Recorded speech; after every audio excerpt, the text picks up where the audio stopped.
Nous sommes ravis à Sciences Po Alumni d'accueillir le professeur Elias Chouini. Alors, juste un mot pour dire qui je suis. J'enlève un écran, voilà, j'enlève ça qu'il y avait sur mon écran. Donc, moi, je suis Catherine Hartog, la secrétaire générale de Sciences Po Alumni, donc les anciens de Sciences Po Paris. Et donc, au nom de Pascal Perrineau, notre président, qui n'a pas pu être là parce qu'il est parti il y a 2 jours aux États-Unis où il enseigne durant l'été. Et donc, il te salue, Elias. Je ne sais pas si vous avez déjà eu l'occasion de vous rencontrer, Je mais ne il crois m'a pas. demandé de transmettre Merci. ses meilleures salutations. Voilà, donc Elias Jouini, nous sommes très heureux, très honorés de te recevoir, hein, on se tutoie, donc on va garder le tutoiement. Donc professeur d'économie à l'Université de Paris-Dauphine PSL, responsable de la chaire UNESCO Femmes et Sciences. Tu as également été professeur de mathématiques. Je vais à l'université Paris-Dauphine, je vais résumer tes titres et fonctions. Ancien élève de l'École normale supérieure, membre de l'Institut universitaire de France, membre de l'Académie tunisienne des sciences, arts et lettres, ancien ministre auprès du Premier ministre en 2011 en Tunisie, chargé des réformes économiques et sociales et de la coordination dans le gouvernement de transition. Voilà, j'en passe et je passe beaucoup d'autres titres. Chevalier de la Légion d'honneur, commandeur de l'Ordre du Mérite en Tunisie. Nous sommes donc extrêmement fiers de te recevoir pour parler d'un sujet qui est, à mon avis, qui est en tête de tous dans ce pays, en tout cas, mais qui est trop peu abordé. Et tu vas nous éclairer parce que finalement, la question qu'on se pose tous, c'est pourquoi y a-t-il une telle sous-représentation des femmes dans les sciences? Et d'abord, tu vas probablement définir quel est le périmètre des sciences, mais ça nous intéresse tous et toutes. Donc, cher Elias, je te passe la parole. Merci beaucoup. Merci, chère Catherine. Merci pour cette invitation et je suis absolument ravi d'intervenir dans le cadre de Sciences Po Alumni pour parler de ce sujet qui me tient à cœur, hein, la place des femmes dans les sciences, puisque c'est l'objet de la chaire que j'ai contribué à créer à Dauphine et qui a été labellisée chaire UNESCO. Et notre objectif, c'est de comprendre les raisons, l'impact et de cette faible présence des femmes en sciences et de réfléchir aux pistes d'action publique pour, si c'est nécessaire, et on verra que c'est nécessaire, apporter des solutions et résorber les écarts ou les inégalités qui en résultent. Alors, je vais partager mon écran. Tout à l'heure, je l'ai fait, ça marchait. Donc, je pense que ça devrait marcher. Diaporama, lire à partir du début. Voilà. Est-ce que vous voyez toutes et tous mon écran? Parfaitement. Très bien, merci beaucoup. Donc, effectivement, là, vous avez tous les logos des partenaires de la chaire, mais c'est notamment, donc, comme je le disais, une chaire UNESCO et notre objectif dans cette chaire, c'est vraiment de réfléchir à la place des femmes en sciences. Alors, qu'est-ce qu'on entend par science? Le périmètre que nous avons retenu, c'est ce qu'on appelle dans le monde anglo-saxon les STEM ou STEAM en français, c'est-à-dire technologie, donc sciences, technologie, ingénierie et médecine. On s'aperçoit souvent que, je reviendrai là-dessus tout à l'heure, que les différences les plus importantes là où la sous-représentation des femmes est la plus importante, c'est dans les disciplines les plus mathématisées. Donc, en mathématiques, évidemment, mais aussi en physique théorique notamment, en ingénierie, en informatique, et ce sera moins le cas en biologie. Mais donc, je ne conteste absolument pas que la biologie soit une science. D'ailleurs, j'ai fait une petite erreur parce que j'ai dit médecine, c'est pas médecine, c'est mathématique dans ce thème. Donc, voilà. Et donc, effectivement, les différences sont moins marquées en biologie ou en médecine. Alors, ce que l'on observe depuis maintenant de nombreuses années, c'est que globalement, au lycée, par exemple, les filles réussissent mieux académiquement que les garçons. Elles sont plus nombreuses à réussir le brevet des collèges, elles sont plus nombreuses dans une génération donnée à obtenir le baccalauréat, elles sont plus nombreuses à obtenir les différentes mentions du baccalauréat. Donc, les filles réussissent mieux que les garçons, et pourtant, elles sont beaucoup moins représentées dans les filières scientifiques.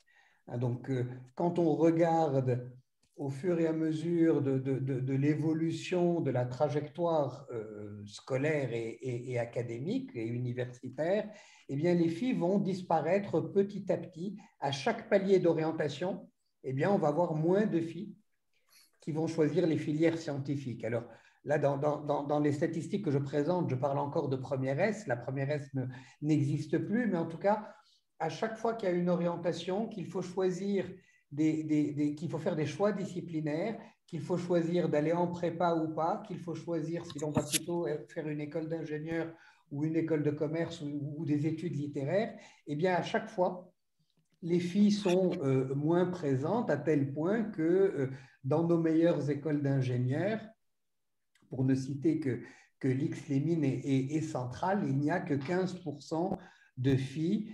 Et de la même manière, quand on regarde les classes préparatoires scientifiques dans les meilleurs lycées, c'est-à-dire justement ceux qui garantissent dans une proportion élevée des places dans les écoles d'ingénieurs réputées, eh bien, il y a très peu de filles dans ces classes préparatoires scientifiques.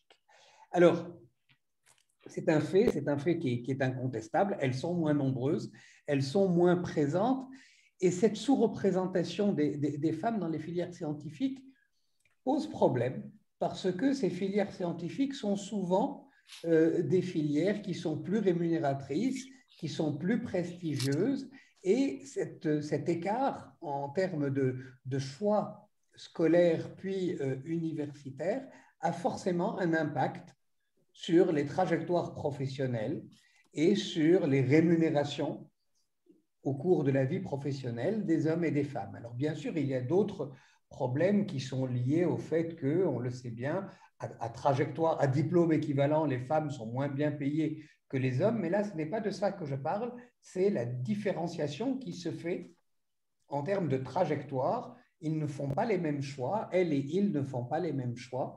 Les filles choisissent plus souvent des trajectoires non scientifiques, littéraires, sciences humaines, sciences sociales, et c'est une source d'inégalité qui vient se rajouter aux autres sources d'inégalité. Ça conduit donc à une asymétrie dans la vie professionnelle, ça conduit aussi à des asymétries dans les sphères dirigeantes. On sait que les patrons des grandes sociétés du CAC 40 sont soit issus de Polytechnique, d'HEC, de Sciences Po ou de l'ENA, pour faire simple. Donc, il y a quand même 4 écoles qui conduisent assez fortement à ces métiers de direction générale. Eh bien, au moins au niveau de Polytechnique, on le sait, il y a la proportion de filles est extrêmement faible, et donc ça va se répercuter dans le vivier de personnes qui peuvent accéder à des fonctions de direction générale ou à des fonctions d'administratrice et d'administrateur. Et pour l'instant, ces questions, cette faible représentation n'est pas encore suffisamment prise en compte, ni suffisamment comprises. Quelles sont les raisons de ces différences? Est-ce que ce sont des différences de compétences? On va revenir là-dessus. Est-ce que les filles seraient moins bonnes en sciences? Est-ce qu'elles aimeraient moins les sciences? Est-ce qu'elles s'identifient moins aux filières scientifiques? Donc, quels sont les fondements? Quelles sont les conséquences? Et si les conséquences sont considérées comme négatives, qu'est-ce qu'on peut faire pour résorber cet impact? Alors, l'enjeu, en fait, il est triple, même si je n'ai que 2 items sur mes transparents. Le premier enjeu, c'est que cela conduit à des inégalités de genre, comme je le signalais. Hein, donc, il y a des asymétries dans la vie professionnelle, il y a des asymétries en termes d'accès à un certain nombre de fonctions, et ces inégalités, par définition, sont contraires aux principes républicains. Et donc, si ces inégalités ne sont pas fondées, si ça ne correspond pas à des choix délibérés, pris de manière totalement indépendante de l'environnement, eh bien, de telles inégalités doivent être combattues, en tout cas analysées et mieux comprises. Ensuite, il y a un enjeu de mobilisation des compétences dans une société. Si aujourd'hui nous sommes dans une société, par exemple, où nous avons besoin de plus en plus d'ingénieurs, notamment d'ingénieurs du numérique, on sait que l'intelligence artificielle, le digital se développe de manière exponentielle, et on a un manque de compétences. Et donc, si on se prive d'emblée pour caricaturer un peu, 50% de la population, je dis que je caricature parce qu'il y a quand même des filles qui font des sciences et qui font de l'informatique et qui font du digital, mais si on a des problèmes d'orientation qui font que les filles se retrouvent écartées des filières scientifiques, eh bien, on se tire une balle dans le pied, on se prive de compétences potentielles dans des domaines qui sont particulièrement demandeurs de compétences. Et puis, pourquoi c'est un triple enjeu? Parce qu'à l'inverse, si jamais ces choix résultent de facteurs environnementaux, s'ils résultent de facteurs sociétaux et ne sont pas des choix individuels, si les filles se trouvent écartées des filières scientifiques et que ces filières se retrouvent réservées pour les garçons, il y a probablement aussi des garçons qui s'épanouiraient plus et seraient plus à leur place dans des filières plus littéraires et qui vont peut-être s'orienter vers des filières scientifiques parce que l'environnement a tendance à leur attribuer des parcours prédéfinis. Donc, c'est à la fois un problème de matching, pour utiliser un vocabulaire anglo-saxon, donc de mise en correspondance entre des compétences et des besoins dans la société. Et puis, c'est un enjeu aussi d'équité, en tout cas, s'il est démontré que ces différences ne sont pas voulues, mais sont quelque part imposées. Alors, est-ce que c'est une question de compétence? On peut se poser la question parce que là, je présente les résultats à différents niveaux d'évaluation, en classe de 4e, à l'âge de 15 ans et en classe de terminale, en s'appuyant sur de grandes enquêtes internationales, hein, que soit les enquêtes Teams, soit les enquêtes PISA, où on a des dizaines de milliers de jeunes qui sont évalués sur 10 pays pour Teams en classe de terminale, jusqu'à 72 pays pour PISA. Et puis, on regarde le nombre de pays où les garçons sont plus performants et le nombre de pays où les filles sont plus performantes. Et plutôt que de raisonner en nombre, puisqu'il faut ramener le nombre de pays, le nombre de pays où les garçons sont plus performants au nombre total de pays, on s'aperçoit qu'en classe de 4e, donc, les garçons sont plus performants dans 15% des pays. Ils sont plus performants dans 39% des pays à l'âge de 15 ans. Et en classe de terminale, ils sont plus performants dans 60% des pays. Donc, au fur et à mesure qu'on avance dans la carrière scolaire, si j'ose dire, eh bien, les garçons sont de plus en plus performants et dans un nombre de plus en plus grand de pays. Et à l'inverse, si on regarde en pourcentage ce qui se passe pour les filles, eh bien, les filles sont plus performantes que les garçons dans 18% des pays en quatrième, et puis ça passe à 13%. Et puis, il n'y a plus aucun pays où les filles sont plus performantes que les garçons en classe de terminale. À tel point que ça a amené certains à dire, c'est donc la preuve que les filles soit n'aiment pas les mathématiques, soit ne sont pas bonnes pour les mathématiques, ou que la bosse des maths serait exclusivement masculine. Ça a pu d'ailleurs faire couler beaucoup d'encre, notamment aux États-Unis, où il y a eu quelques scandales, et même un président de Harvard qui a été fortement chahuté lorsqu'il a affirmé que, en haut de la distribution de compétences, les garçons sont en nombre plus important que les filles, voire les filles sont absentes de la partie la plus haute de la distribution de compétences.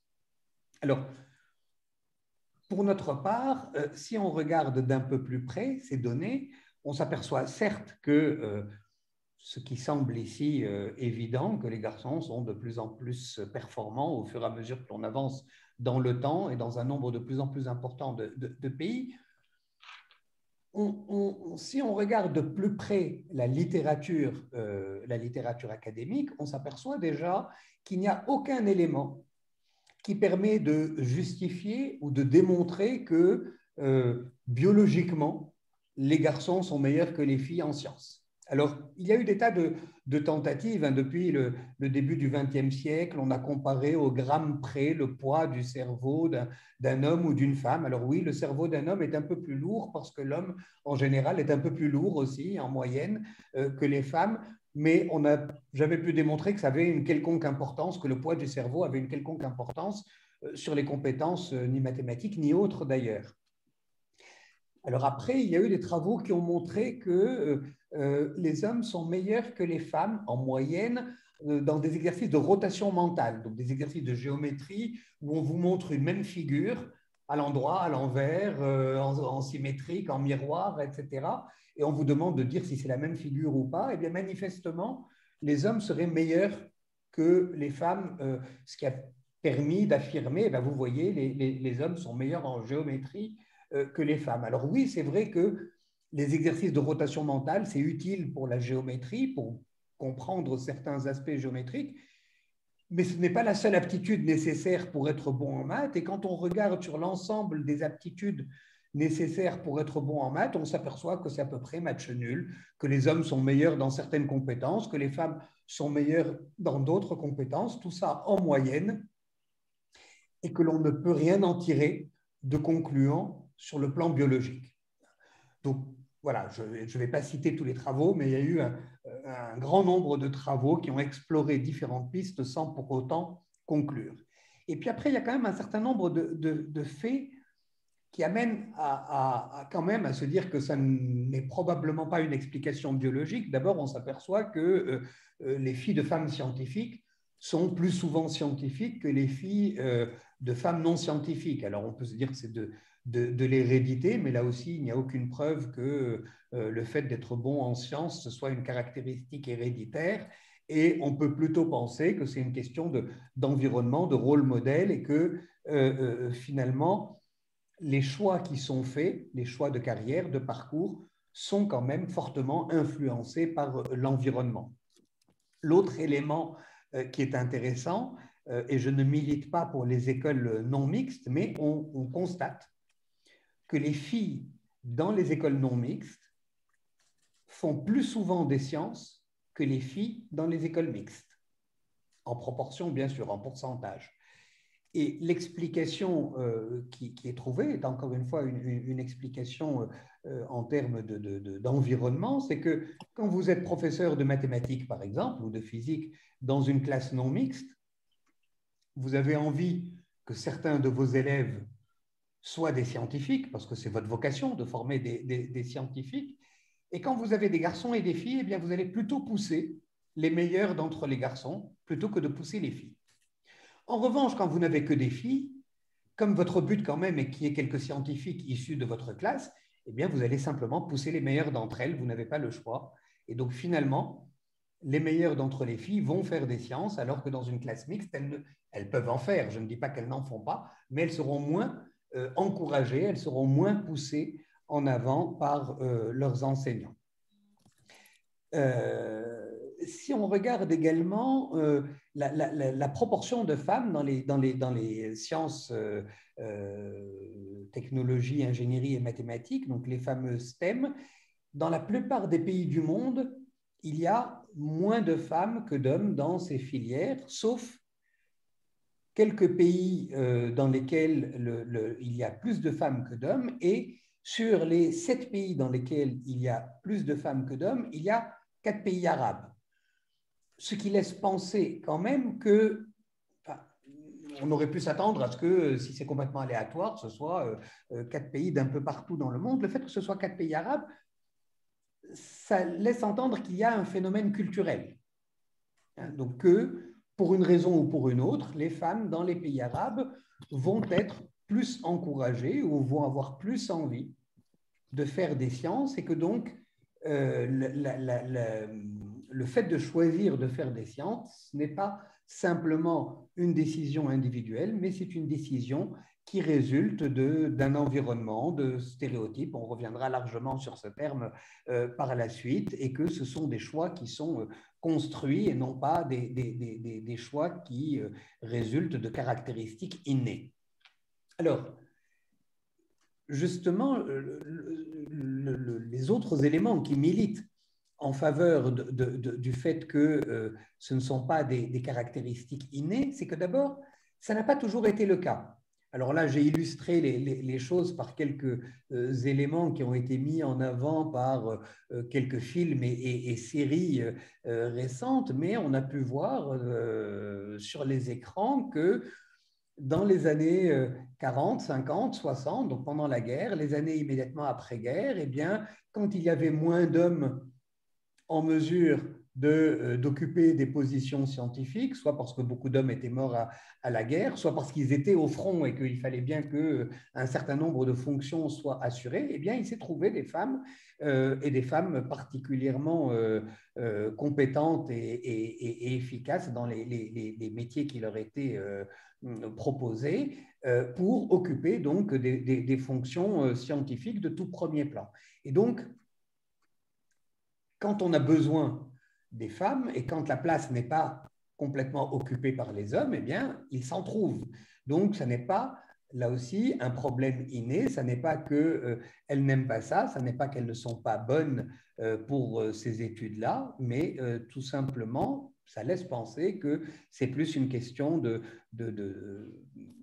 vase communicant ou de pression qui est exercée sur les unes et sur les autres, sur les uns et sur les autres, pour les pousser dans telle ou telle discipline. Et puis, l'autre fait que cette citation que j'aime bien parce qu'elle illustre le fait que les disciplines les plus prestigieuses, entre guillemets, n'ont pas toujours été les mêmes. Et au XIXe siècle, lorsque les disciplines les plus prestigieuses, c'était les humanités, c'était le latin et le grec, eh bien, quelqu'un comme Kant a pu écrire « Une femme qui sait le grec, et si peu une femme qu'elle pourrait aussi bien avoir une barbe », ce qui veut dire que aujourd'hui, certains peuvent s'interroger sur le fait de savoir si la bosse des maths est féminine ou masculine. Eh bien, en tout cas, au XIXe siècle, on considérait que sans aucun doute, le grec, c'était masculin et que les femmes avaient leur place dans d'autres champs que celui des lettres classiques. Si on regarde également de manière plus étoffée, de manière plus approfondie, les données, donc là, ce sont des données qui sont issues d'un travail que nous avons publié dans Science avec Thomas Breda et Clotilde Knapp. Ce que l'on a fait, c'est qu'on a regardé tous les pays des enquêtes PISA, et ce que l'on a représenté, c'est pays par pays, donc chaque groupe de 3 lettres, c'est un pays, dans un diagramme, en abscisse, c'est le niveau d'inégalité dans le pays, non pas les inégalités de genre, les inégalités en général, notamment les inégalités de revenus, par exemple. Donc, ici, ce que j'ai représenté, ce sont les inégalités de revenus, mais on l'a fait pour toutes sortes d'inégalités qui, a priori, sont indépendantes des questions de genre. Donc, on a représenté en abscisse le niveau d'inégalité, et ce qu'on a représenté en ordonnée, c'est la proportion de filles dans la proportion de filles dans le top de la distribution, c'est-à-dire parmi les très très bons en sciences. On a regardé parmi les très très bons en maths, ceux qui avaient un score supérieur à 500 dans PISA, quelle est la proportion de filles? En moyenne, sur tous les pays des enquêtes PISA, il y a à peu près 7 filles pour 10 garçons dans le top de la distribution. Parmi les super performants, il y a 7 filles pour 10 garçons. Mais la situation est très différente d'un pays à l'autre. Dans certains pays, on va être quasiment à 10 filles pour 10 garçons, et dans d'autres pays, on va plutôt être à 5 filles pour 10 garçons.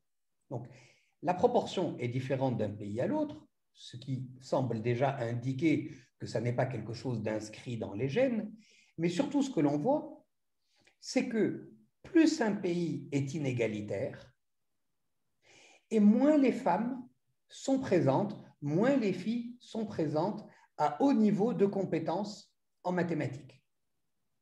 Donc le fait de se retrouver à un haut niveau de compétences en mathématiques, ça n'est pas qu'une question individuelle de boss des maths, c'est fortement lié au caractère égalitaire ou inégalitaire du pays.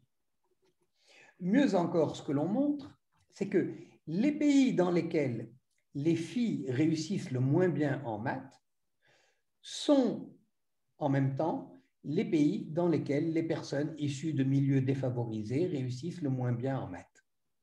Et donc, manifestement, être fille ou être femme joue, en ce qui concerne les études, peut-être dans d'autres ou probablement dans d'autres secteurs, mais en ce qui concerne les études, joue le même rôle qu'une inégalité sociale. Et les pays les plus inégalitaires, eh bien, donc, sont les pays dans lesquels les filles vont être moins présentes à haut niveau en mathématiques, exactement comme les personnes issues de milieux défavorisés sont moins présentes dans les pays les plus inégalitaires. Là aussi, cela milite donc pour une explication culturelle et non pas une explication naturelle de cette faible présence des filles et des femmes en sciences. Alors, malgré ça, on peut se dire que c'est peut-être dû non pas à des caractéristiques innées des filles et des femmes, des caractéristiques innées en termes de compétences. On va dire oui, ok, c'est pas parce qu'elles sont moins bonnes, mais c'est parce qu'elles osent moins s'orienter vers les sciences qui sont réputées être plus difficiles, ou elles n'ont pas assez confiance en elles, ou peut-être même que c'est une question de goût. Donc, ça serait des caractéristiques innées, mais ces caractéristiques innées seraient non pas la compétence, mais seraient liées à d'autres facteurs.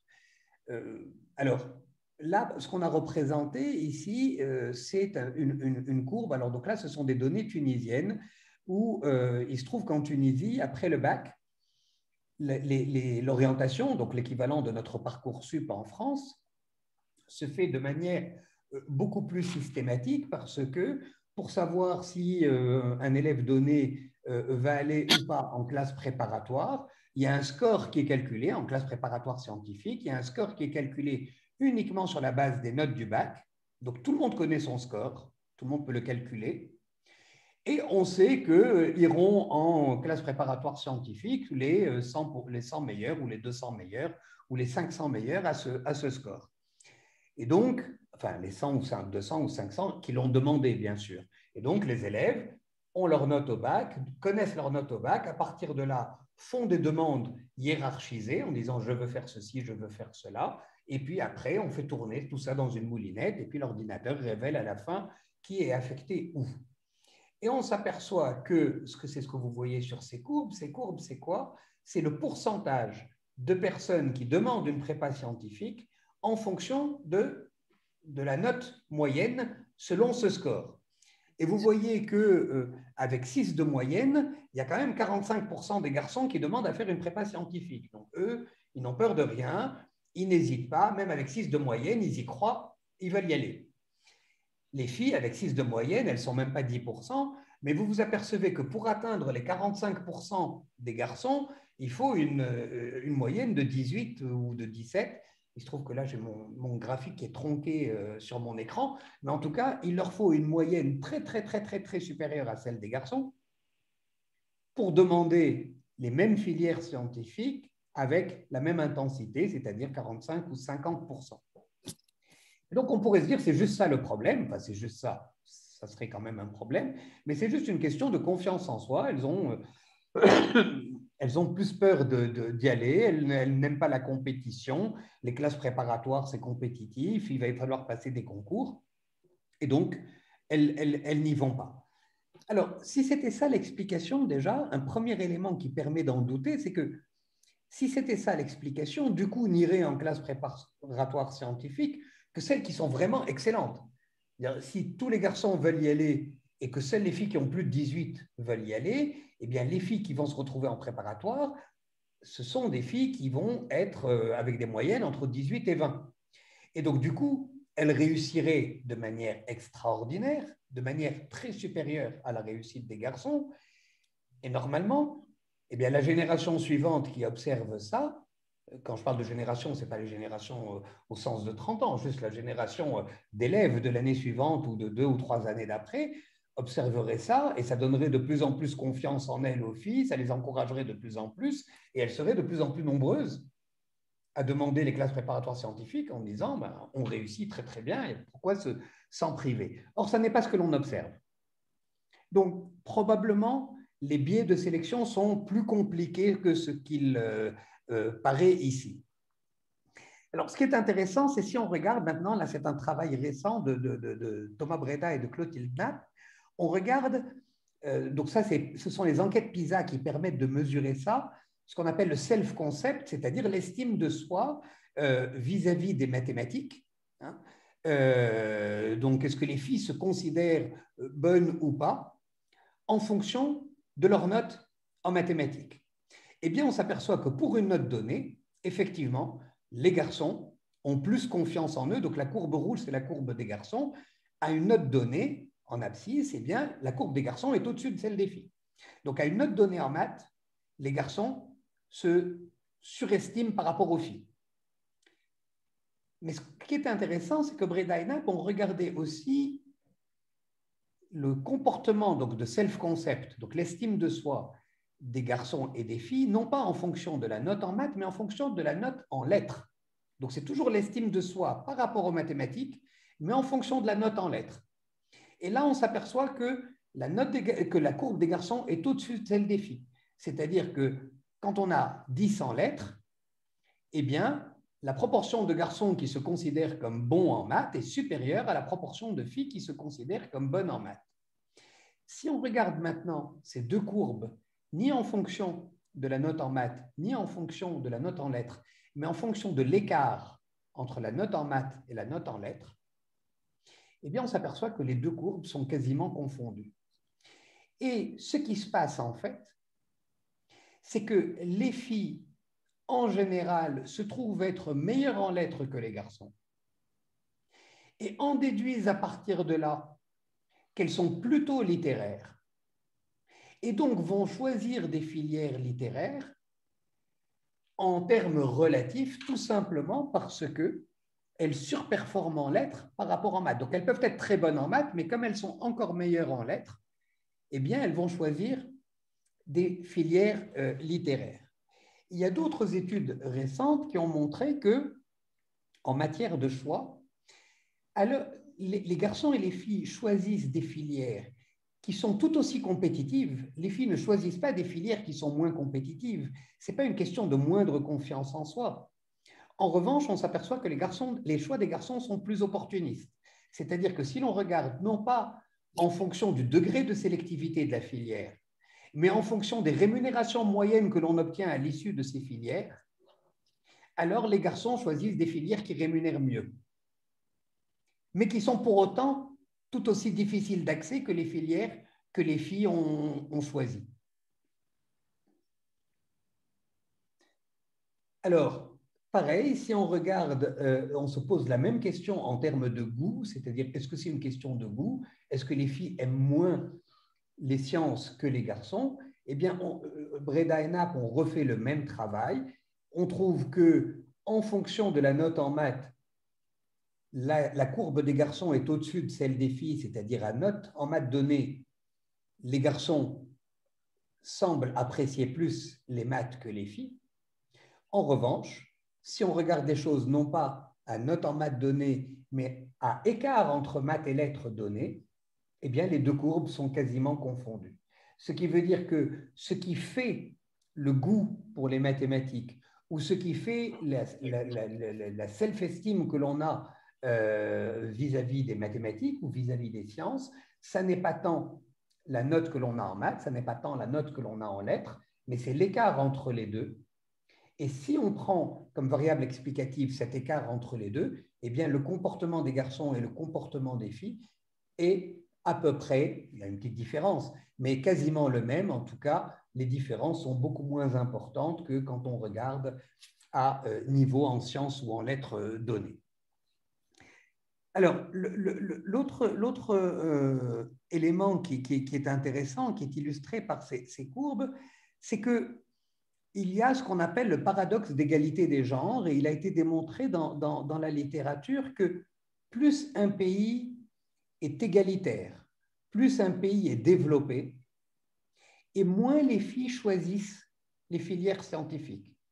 Tout à l'heure, je parlais de pays égalitaires et inégalitaires, mais c'était en termes de résultats. Là, c'est en termes de choix.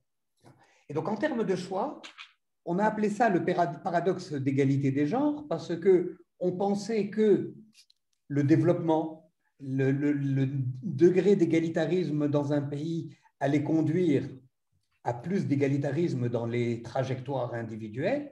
Or, on s'aperçoit qu'au contraire, plus un pays est égalitaire, plus un pays est développé, et moins les filles sont présentes en sciences. À tel point que certains auteurs, dont Stott et Guéry, ont argumenté en disant c'est donc bien la preuve que c'est une question de goût.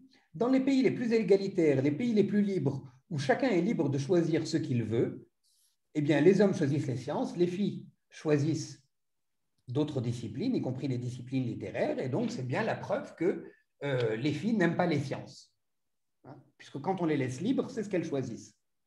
Or, ce que nous avons montré dans un travail récent, c'est que si on regarde cette fois-ci les stéréotypes, donc on a des mesures des stéréotypes et on regarde le niveau de stéréotypes en fonction du niveau d'égalité dans le pays et du niveau de développement du pays.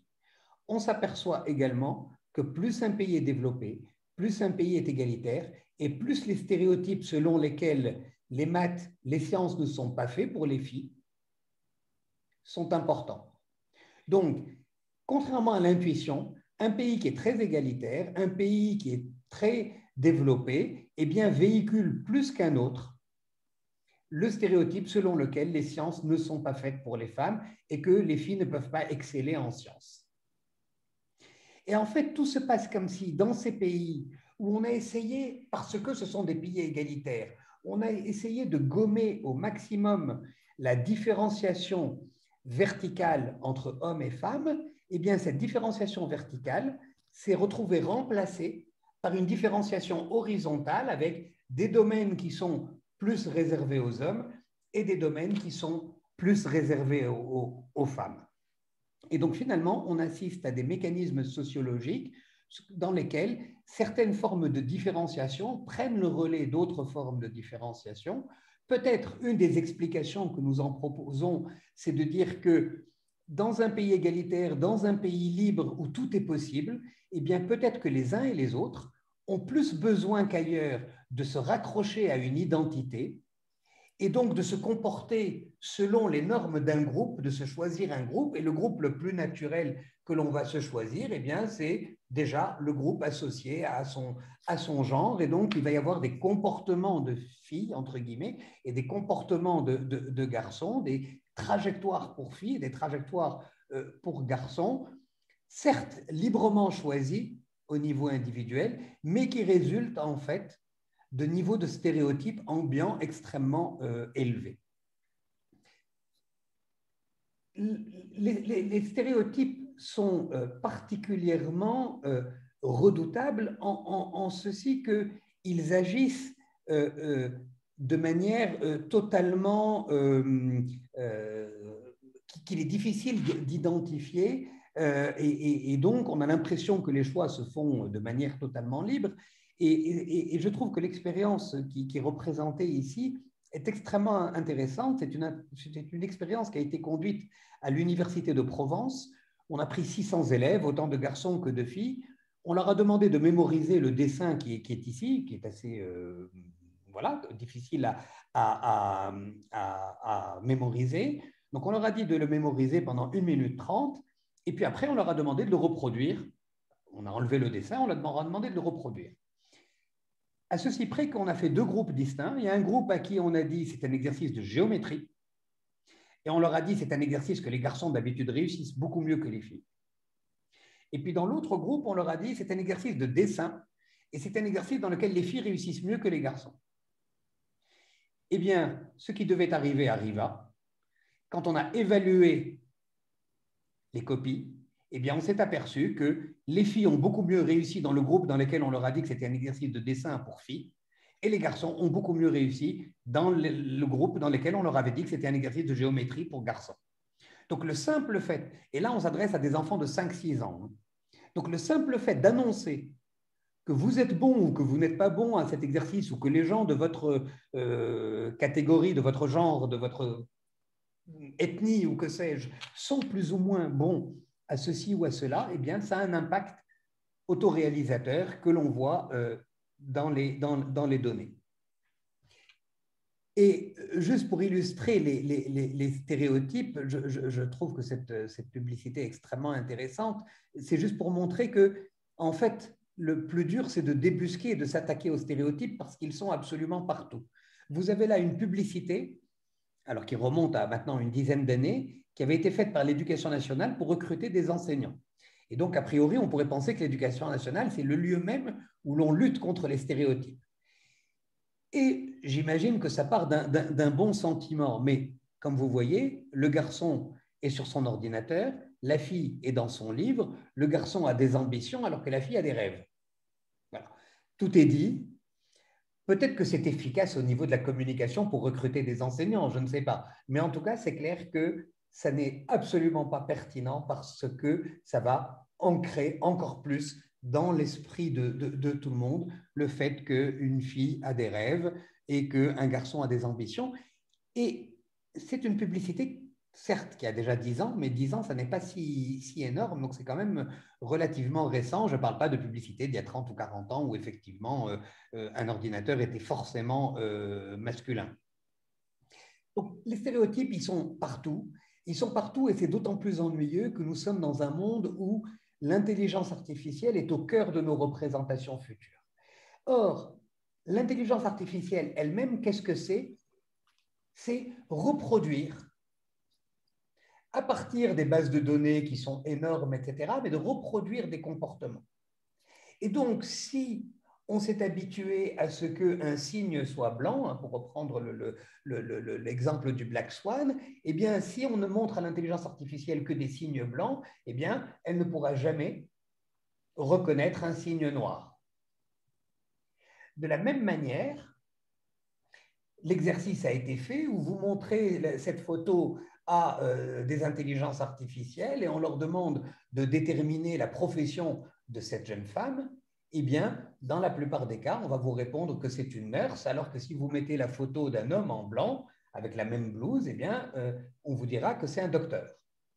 Essayez simplement d'aller sur Google Translate, tapez « e-docteur » et la traduction sera « un docteur » et non pas « une docteure ». Donc, le simple fait que nos sociétés sont de plus en plus, s'appuient de plus en plus sur des mécanismes inductifs à partir d'outils d'intelligence artificielle dans lesquels le digital est de plus en plus présent, ça milite pour qu'il y ait plus de femmes qui soient impliquées dans ces professions, parce que plus on aura des regards diversifiés sur ces questions et plus la réflexion sera riche. Et d'autre part, les stéréotypes vont avoir dans les années à venir un poids encore plus grand sur nos vies, sur nos comportements, et donc il est d'autant plus important aujourd'hui de les débusquer. Si demain on met en place un système expert pour orienter les jeunes en fonction de leur goût, de leurs notes, etc., pour leur dire quelle est la filière qui leur convient le mieux, et si ce système, par exemple, s'appuie sur les choix passés et sur toutes les bases de données passées, eh bien, il est quasiment évident qu'il continuera à orienter les filles vers les disciplines non scientifiques. Et donc, il est important d'être conscient de ces différents éléments pour pouvoir commencer à y apporter des réponses, d'autant plus que, alors je crains d'avoir déjà été beaucoup trop long, donc, mais si vous me donnez encore 3-4 minutes, je vais essayer de conclure. Ce que l'on voit, c'est que les stéréotypes, en plus, ont tendance à s'auto-renforcer. Dans des travaux récents, ce que l'on montre, c'est que non seulement les filles choisissent moins que les garçons les filières scientifiques, mais en plus, pour faire simple, ce ne sont pas forcément les meilleures d'entre elles, les meilleures sur le plan scientifique, qui choisissent les filières scientifiques. En raison même des stéréotypes, celles qui sont par exemple très bonnes en sciences et en lettres, comme les stéréotypes leur renvoient que les sciences, ce n'est pas pour elles, vont préférer avoir une stratégie moins risquée, mais ce n'est pas parce qu'elles sont plus averses au risque, c'est juste parce que les filles sont soumises à un risque plus élevé. Elles vont choisir une stratégie plus risquée qui est de choisir une filière littéraire. Et du coup, celles qui vont choisir une filière scientifique ne sont pas forcément les meilleures dans l'absolu en sciences. Mais à partir du moment où ce ne sont pas les meilleures, je ne dis pas que c'est les plus mauvaises, mais en tout cas, ce ne sont pas les plus meilleures, ne sont pas les meilleures. Elles vont se retrouver en compétition avec des garçons qui, eux, se seront sélectionnés de la meilleure manière possible. Elles vont donc forcément à distribution initiale de compétences équivalentes. Donc si dans la population, les filles sont aussi bonnes que les garçons, comme ce sont les meilleurs garçons qui choisissent les filières scientifiques, alors que ce ne sont pas forcément les meilleurs qui y vont, eh bien forcément, les garçons vont mieux réussir que les filles, en moyenne. Ça va se voir. Les générations suivantes vont dire, vous voyez que les filles ne sont pas si bonnes que ça en sciences, que ça n'est pas fait pour elles. Et donc, ça va éloigner encore plus les filles qui sont particulièrement performantes en sciences. Ça va les éloigner des sciences. Et donc, on va avoir quelque chose qui va s'amplifier et s'auto-renforcer. Alors, qu'est-ce que ça veut dire tout ça en matière de politique publique? Eh bien, ça veut dire d'abord qu'il faut vraiment avoir à l'esprit qu'il faut lutter contre les stéréotypes de genre. Et pour lutter, ça veut dire qu'il faut faire un travail pour les débusquer, pour les identifier et pour les déconstruire, pour expliquer où sont les stéréotypes. Et ça nécessite des programmes de sensibilisation et d'information. Après, il y a tous les programmes d'affirmative action ou de discrimination positive, où j'indique ici dans le slide fausse bonne idée. Pourquoi? En tout cas, je mets un point d'interrogation. Tout simplement parce que, comme je disais tout à l'heure, a priori, ce ne sont pas forcément les meilleures qui y vont. Ce ne sont pas forcément les meilleures filles qui y vont. Donc, si on ne fait qu'augmenter quelques places spécifiquement dédiées aux filles, et si ce ne sont pas les meilleures qui y vont, ça risque d'avoir un effet négatif en retour en disant, mais vous voyez, on leur a réservé des places, elles n'ont pas si bien réussi que ça. Ça veut dire quoi? Ça veut dire que discrimination positive, pourquoi pas, mais il faut accompagner ça d'un accompagnement et d'orientation différenciée pour bien identifier et pour encourager celles qui sont les plus à même de réussir dans ces filières, les encourager à y aller. Donc, il ne faut pas faire les choses simplement les yeux fermés en disant « je mets en place une discrimination positive, il faut être capable, si on met en place une discrimination positive, d'accompagner et d'orienter et de pousser celles qui sont les plus à même de réussir, de les pousser vers ces filières. Et puis, plus généralement, notre système éducatif est fait de choix à différents moments. À partir de la troisième, on choisit des options, des sous-options, des majeurs, etc. À chacun des moments de ces choix, eh bien, il y a un travail à faire en matière d'explication, d'accompagnement, d'illustration. Il faut montrer quelles sont les possibilités qui sont offertes, quelles sont les trajectoires qui peuvent être offertes. Et là, la Fondation L'Oréal, qui soutient notre chaire, avait conduit, bien avant la création de la chaire, un travail extrêmement intéressant où ils avaient envoyé dans des classes de première, je crois, ou de terminale, des femmes scientifiques témoigner de leur trajectoire. C'était juste 1 heure d'intervention au cours de l'année. Eh bien, à la fin de l'année, les classes dans lesquelles une telle intervention avait eu lieu, eh bien, dans ces classes-là, 20% de filles en plus ont choisi les filières scientifiques. Donc, parfois, il suffit de pas grand-chose, simplement un rôle modèle, un témoignage au bon moment peut contribuer à faire évoluer les mentalités.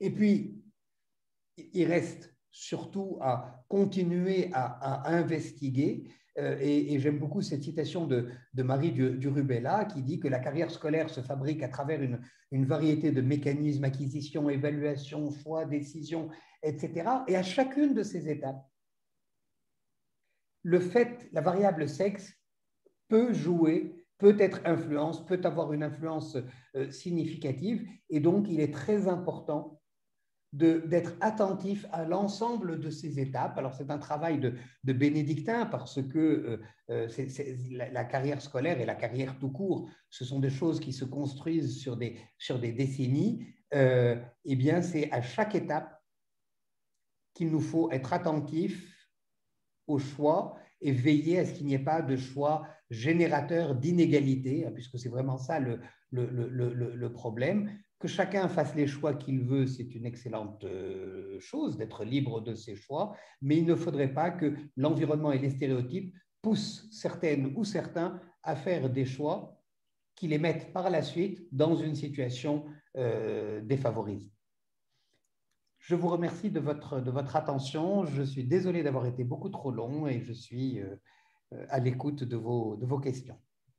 Merci beaucoup, Eliès, c'était passionnant. Donc, je ne sais pas s'il y a d'ores et déjà des questions. Moi, j'en ai 2 ou 3, mais au moins. Je ne sais pas si quelqu'un veut se lancer. Sinon, je vais le faire. Est-ce que tu nous parlais effectivement de la nécessité de corriger et de manière pas évidente, de corriger les inégalités de genre par finalement une multiplicité d'actions, renvoyant notamment au fait que, par exemple, la discrimination positive qui apparaît souvent dans les débats concernant la correction de ce type d'inégalité comme la solution, tu soulignes que ce n'est pas suffisant et c'est très intéressant d'avoir ce point de vue. Toutes les actions qu'il faut mettre en œuvre pour corriger, certainement depuis le plus jeune âge, les phénomènes de reproduction, d'identification des filles aux femmes qu'elles voient évidemment beaucoup plus souvent dans des métiers non scientifiques, etc. Est-ce que tu peux nous citer, par exemple, 1 ou 2 pays qui ont réellement mis en œuvre des politiques publiques dans ce sens et pas simplement de la discrimination positive, quoi, en disant bon, à partir d'aujourd'hui, il y aura tant de places, tant de quotas pour les femmes. Non, une véritable politique d'accompagnement, ça existe ou pas? Alors, pas à ma connaissance. Des politiques de discrimination positive, alors ça ne s'appelait pas comme ça, et on a pu en connaître en France lorsqu'il y avait une école normale de jeunes gens et une école normale de jeunes filles. Et donc, a priori, ça veut dire quoi? Ça veut dire qu'il y avait un nombre de places réservées pour les garçons à la rue d'Ulm, un nombre de places réservées pour les filles à Sèvres, et ensuite, elles faisaient quasiment les mêmes études, donc on forçait le système pour avoir un certain nombre de filles en maths, en physique, etc. Et qu'est-ce qui s'est passé lorsqu'on a fusionné les deux écoles en un concours unique? On a eu une chute brutale du nombre de filles dans ces classes. Alors on pourrait se dire, bah oui, il y a eu une chute brutale simplement parce qu'elles n'étaient pas bonnes et que celles d'avant, c'était injuste de leur réserver des places.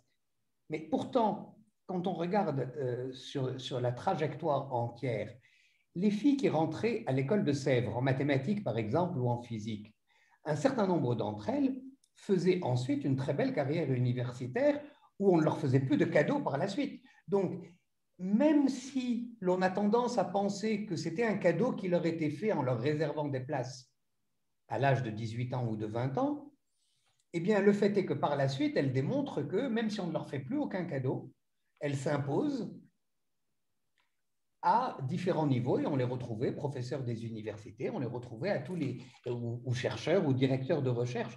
Donc tout ça pour dire que ça n'est pas parce qu'à un moment donné, on corrige un écart que ça veut dire que l'on est en train de rendre le système dans sa globalité moins efficace en termes de performance pure.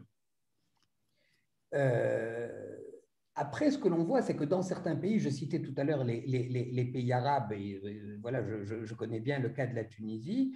En Tunisie, il y a certes 55% de filles dans les disciplines scientifiques dans l'enseignement supérieur, donc on peut se dire que c'est quelque chose d'extraordinaire, et c'est vrai que il y a eu depuis les années 50 une politique en Tunisie d'encouragement des femmes à faire des études, à se positionner dans tous les domaines de la société, etc. Donc voilà, tout ça est à saluer. Mais si on regarde dans le détail, certes, elles sont très nombreuses à faire des études scientifiques, mais quand vous regardez qui sont les directeurs de département, qui sont les doyens, qui sont les recteurs, qui sont les directeurs de centres de recherche, qui sont les professeurs versus maîtres de conférences, etc., eh bien, certes, les femmes sont plus nombreuses en volume, mais quand vous regardez dans la pyramide, eh bien, on continue à avoir cette fois-ci, non pas des distinctions horizontales, mais des distinctions verticales. Et donc, tout se passe comme si, selon les pays, on va avoir une ségrégation qui est plus forte horizontalement ou verticalement, mais qu'on n'arrive pas, en tout cas, à gérer les deux dimensions en même temps, et c'est peut-être particulièrement difficile de le faire. Cela dit, voilà, je pense qu'il ne faut pas pour autant, ce n'est pas parce qu'il y a un très grand nombre de mécanismes en jeu, qu'il y a un très grand nombre d'étapes à analyser, qu'il faut pour autant baisser les bras et voilà, le combat se fait à chaque étape de cette fabrication de la trajectoire ou de la carrière scolaire. J'ai une autre question. Est-ce qu'en France, dans l'éducation nationale, plus que dans l'enseignement supérieur, ces réflexions sur l'importance de corriger ce phénomène de reproduction inégalitaire, est-ce que c'est entendu? Est-ce que ça a été... est-ce qu'il y a un travail qui se fait à l'éducation nationale actuellement là-dessus? Alors, je sais que l'éducation nationale, au niveau de ses services de statistiques et de recherche, est particulièrement intéressée par ces questions, ouvre la porte à des chercheurs pour accéder aux données, finance même des travaux de recherche ou apporte des soutiens à des travaux de recherche pour qu'il y ait des résultats qui puissent être dégagés de toutes ces données pour mieux comprendre les mécanismes. En revanche, je n'ai pas l'impression qu'il y ait réellement une mise en œuvre derrière dans l'éducation au sens propre, c'est-à-dire sur le terrain de l'école. Donc, les acteurs sont conscients, il y a des réflexions et des travaux, mais je n'ai pas l'impression que ça aboutisse jusqu'à la mise en œuvre d'actions concrètes, que ce soit en matière d'orientation. Je ne suis pas sûr du tout que les conseillers d'orientation sont suffisamment informés et suffisamment sensibilisés à ces questions, que les enseignants soient particulièrement sensibilisés à ces questions. notamment par exemple les enseignants des classes juste avant qu'il y ait des choix à effectuer pour une filière ou pour une autre. Donc, je pense qu'il y a encore énormément de choses à faire de ce point de vue-là. D'accord. Il y a peut-être d'autres. Oui, oui, j'avais une question. Bonjour. Bonjour. Vous m'entendez, Florence Dumaise? Oui, j'avais une question sur votre programme de recherche finalement. Merci pour cette présentation qui est vraiment très intéressante. Et quelles vont être un peu vos prochaines étapes et quels sont les sujets sur lesquels vous allez travailler maintenant? Alors, en fait, dans le cadre de la chaire, on a deux choses, c'est-à-dire qu'on a à la fois les travaux que nous menons au sein de l'équipe de chercheurs entre Dauphine et l'École d'économie de Paris. Et puis, on finance également sur appel à projet des travaux de recherche dans les champs qui sont ceux de la chaire. Et ces appels à projets sont diffusés partout dans le monde. Donc, là, on vient de faire notre sélection. On a reçu 70 réponses du monde entier avec des approches très variées, sociologiques, statistiques, de modélisation, etc. Donc, il y a une très grande richesse de sujets et de thématiques. Maintenant, en ce qui nous concerne, nous, équipe de la chaire, nous travaillons notamment aujourd'hui sur la question de ce que j'ai dit tout à l'heure en quelques mots, c'est-à-dire le fait que les filles semblent se sélectionner moins bien que les garçons. C'est-à-dire que non seulement elles choisissent moins les filières scientifiques, mais c'est ce que je disais tout à l'heure, le fait que ce ne sont pas forcément les meilleurs qui y vont. Alors, c'est à prendre avec des pincettes, hein, parce que je ne suis pas en dire que ce sont les mauvaises qui y vont, mais en tout cas dans une moindre mesure que les garçons. En d'autres termes, les garçons prennent beaucoup plus en compte leurs résultats en sciences pour faire leur choix, et donc plus ils sont bons et plus ils choisissent de faire des sciences, alors que les filles, elles aussi, plus elles sont bonnes, plus elles choisissent de faire des sciences, mais dans une moindre mesure. Et donc, du coup, tout ça, ça a des conséquences parce que ça a des conséquences sur les résultats après sélection et sur le renforcement des stéréotypes. Donc voilà, ça c'est un des travaux que nous sommes en train d'approfondir en ce moment. D'une manière générale, les questions qui sont au cœur de notre réflexion, vous l'avez compris, ce sont celles qui sont autour des stéréotypes, d'essayer de les définir proprement, de les mesurer proprement, de trouver des proxys des stéréotypes pour pouvoir faire des analyses à partir des grandes enquêtes existantes, que ce soit les enquêtes internationales comme PISA ou que ce soit des données nationales comme celles de l'éducation nationale ou de l'enseignement supérieur. D'accord, merci. Merci à vous. Peut-être encore une question?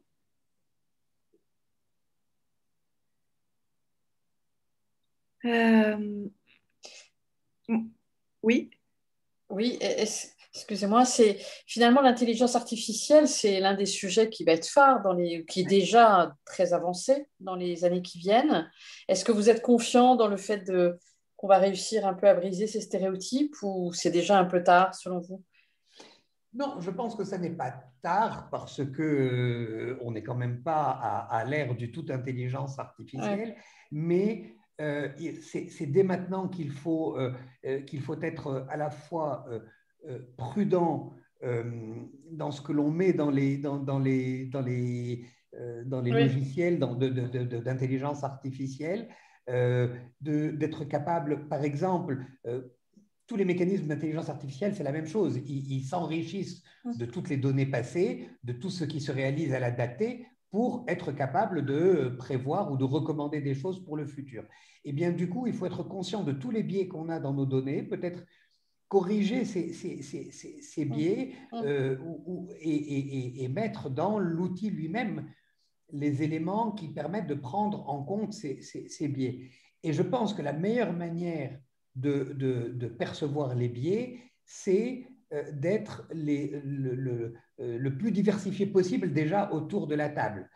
C'est lorsque parmi les programmateurs, parmi les personnes qui pensent les algorithmes, parmi les personnes qui les utilisent, il y a des points de vue différents. hommes-femmes, mais des cultures différentes, des approches différentes, des formations différentes, qu'on a plus de chances d'identifier un problème. Parce que c'est vrai que, et ça, nous l'avons beaucoup constaté quand on explique ce que j'ai raconté tout à l'heure. Beaucoup de gens, au début, disent, bon, certes, il y a peu de femmes en sciences, mais pourquoi est-ce que c'est un problème? Et puis, c'est un peu ce que j'ai essayé de démonter. On va dire, oui, bon, bah, de toute façon, c'est comme ça. Si elles avaient envie d'en faire, elles en feraient. Et donc, il n'y a pas de problème. Et ne perçoivent le problème que ceux qui y ont déjà réfléchi. Et donc, si on diversifie les points de vue, on a plus de chances de débusquer les stéréotypes et d'avoir donc une intelligence artificielle qui soit la plus porteuse à la fois de valeur et d'équité et même de performance. Parce que, encore une fois, il y a une étude que j'ai vue récemment qui ne porte pas sur les sciences, mais que j'ai trouvée extrêmement intéressante, qui porte sur les conseils d'administration. Ouais. Pendant longtemps, on a dit, mais ouvrir les conseils d'administration aux femmes, eh bien, comment dire, jusqu'à présent, évidemment, la prémisse est fausse, hein, mais suivez-moi juste dans le raisonnement en disant, jusqu'à présent, on avait pris les meilleurs administrateurs possibles. Il se trouve que c'était que des hommes. Si on s'impose de prendre 50% ou 40% de femmes, forcément, on va baisser la qualité, puisqu'on avait pris les meilleurs. Donc, ce qu'on va prendre après, ça va être des seconds couteaux, femmes ou hommes. Et donc, pendant longtemps, c'était, ah oui, mais si on impose une contrainte, quelle qu'elle soit, hein, de diversifier le genre ou de diversifier l'origine ou quel que soit le truc, on va perdre en qualité. Et puis bon, la loi est arrivée, elle a dit, vous allez diversifier. Donc, il n'y a pas à hésiter, il faut qu'il y ait tant de pourcents de femmes. Et là, la plupart des sociétés, des sociétés du CAC 40, se sont aperçues qu'elles n'avaient pas les mécanismes pour recruter des femmes dans les conseils d'administration, parce que la méthode qui était jusque-là utilisée, c'est celle de la cooptation. J'ai un tel qui était dans ma promo dans telle école, eh bien, je vais faire appel à lui. Bon, je caricature, mais c'est à peine, enfin, c'est pas si loin de la vérité que ça. Et donc, à partir du moment où je ne peux plus faire appel aux mécanismes traditionnels, tout simplement parce que si j'étais dans une école d'hommes, eh bien, ou très fortement masculine, tous ceux qui autour de moi sont autour de moi sont également des hommes. Et donc, je ne peux plus faire appel à ces mécanismes-là. Ça a obligé les conseils d'administration à professionnaliser le recrutement des administrateurs et des administratrices, donc d'élargir le vivier. Et donc, certes, le vivier, on prenait les meilleurs, mais les meilleurs dans un vivier donné. Et quand on a élargi le vivier, à la fois on a pu prendre des femmes, mais on a aussi diversifié les profils et on s'est aperçu que ça a enrichi le fonctionnement du conseil d'administration à tel point que ça a aussi modifié la manière de recruter les hommes. Parce que si c'était pas si bon que ça, on l'aurait fait pour les femmes parce qu'on n'a pas le choix et on aurait continué selon les anciennes méthodes pour les hommes. Or, on constate aujourd'hui que les profils même des hommes sont plus diversifiés que par le passé parce qu'on a trouvé du bon à cette professionnalisation. Peut-être une dernière question, enfin, c'est plus une réflexion, une interrogation sur la démographie de nos pays dits avancés, les pays de l'OCDE, on va dire, qui sont des pays à population vieillissante. La pyramide des âges montre clairement cela. Et ces mêmes pays sont de plus en plus en compétition pour la science, pour la recherche, avec des enjeux de société. Il y a une compétition scientifique, il y a une compétition corrélée qui est économique et tout simplement, parce qu'on est quand même à Sciences Po, une compétition de puissance entre les États. Et tout ça avec des populations qui sont quand même globalement vieillissantes. Alors, les populations dans cette situation-là, il y a trois manières de les rajeunir. Hein. Les politiques de natalité, comme on a pu avoir dans les années 50 en France, par exemple 50-60, les politiques d'immigration et les politiques qui consistent à puiser dans le vivier national pour faire monter dans certaines positions sociales, par exemple dans les positions d'ingénieurs, de chercheurs, etc., des gens qui spontanément n'y vont pas par reproduction sociale pour toutes les raisons que vous nous avez que tu nous as fort bien expliquée, décrite. Donc, est-ce qu'il n'y a pas quand même une réflexion à avoir chez nos politiques aujourd'hui, par exemple en France? Quel rôle veut-on jouer dans la compétition internationale? Et est-ce qu'on n'a pas tout simplement sous la main, finalement, une solution, alors peut-être pas immédiate, consistant à former pour la génération qui vient beaucoup de femmes qui pourront occuper des postes d'ingénieurs, etc., tout simplement d'un point de vue comment dire, de redynamisation de la capacité scientifique de la France sur la scène internationale. Alors, je trouve que cette remarque est extrêmement intéressante et rejoint la question du vivier dans les disciplines du numérique, du digital, etc. Parce que la question de la place des hommes et des femmes, on peut se la poser en disant, bah, tiens, dans le concours de Sciences Po, est-ce qu'on veut avoir 100% d'hommes ou 100% de femmes ou 50%, ou est-ce qu'on veut avoir tant de pourcents de personnes de classes défavorisées, etc. Mais la question n'est pas seulement en termes de pourcentage, elle peut être aussi en termes de taille de la promotion. Et donc, tout à l'heure, quand je disais qu'on est aujourd'hui dans des disciplines autour de l'univers digital qui sont de plus en plus demandeuses de compétences, il ne s'agit pas de dire, au lieu d'avoir 100 hommes, on veut avoir 50 hommes et 50 femmes.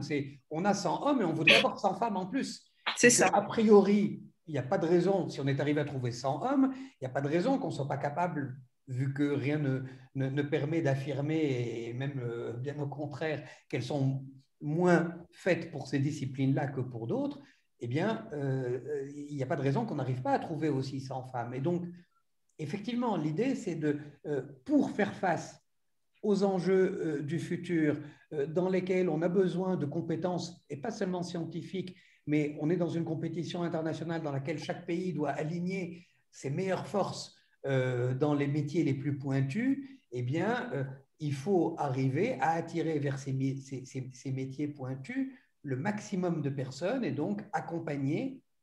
Encore une fois, ça veut dire informer. Malheureusement, tout à l'heure, je parlais de l'orientation dans les lycées. Je n'ai pas fait d'études sur le sujet, mais en tout cas, de tous les retours que je peux en avoir, y compris avec mes enfants, je n'ai pas l'impression que les conseillers soient formés aux enjeux de demain, aux métiers de demain, aux enjeux également d'équité, d'égalité, de représentativité des minorités ou de la représentativité en genre, etc. Et donc, il y a beaucoup de choses qui pourraient être faites, qui nous permettraient certainement d'être plus performants dans la compétition économique. Et alors, c'est vrai que, encore une fois, c'est énorme parce que c'est à tous les niveaux, mais c'est en commençant à traiter le problème que l'on arrivera à apporter les premières solutions et à monter en qualité et en puissance. Oui, mais comme tu dis, c'est à tous les niveaux et il me semble que la seule manière d'améliorer la situation, c'est vraiment une prise de conscience politique. Alors là, on parlait de la compétition internationale, mais c'est vrai aussi au niveau d'une région, au niveau d'une ville, à savoir que si on raisonne par exemple en se disant, voilà, de quelles compétences on a besoin dans notre ville. On aurait besoin de tant d'ingénieurs qui sachent faire ci, qui sachent faire ça, de tant de techniciens, de laboratoires, de tant de... Voilà. Mais on ne se pose jamais des choses comme ça. Mais si au niveau d'un territoire, d'une communauté humaine, on se pose cette question-là et on se dit, bon, bah, encore, ce n'est pas du court terme, hein, c'est du moyen terme, mais voilà ce que l'on souhaite avoir dans 20 ans, dans 15 ans ou dans 25 ans, et on va se donner les moyens de bâtir un système d'éducation, un système de sélection des talents et des compétences, voilà, avec un raisonnement de type un peu appel d'offres pour développer le territoire. Voilà. C'est une manière de penser à la politique qui me semble intéressante aussi. Voilà. En tout cas, à Sciences Po, on devrait plus se poser ce genre de questions et on va essayer d'y réfléchir plus avant. Voilà. Merci beaucoup. Est-ce qu'il y a peut-être une toute dernière question? Non. Merci à tous, à toutes et tous. Et merci, un grand merci à Eliès pour nous avoir éclairés sur ces sujets qui sont faussement évidents. Voilà. Merci beaucoup pour votre écoute et merci pour l'invitation. Et j'étais ravi d'être parmi vous. Bonne Merci soirée. beaucoup.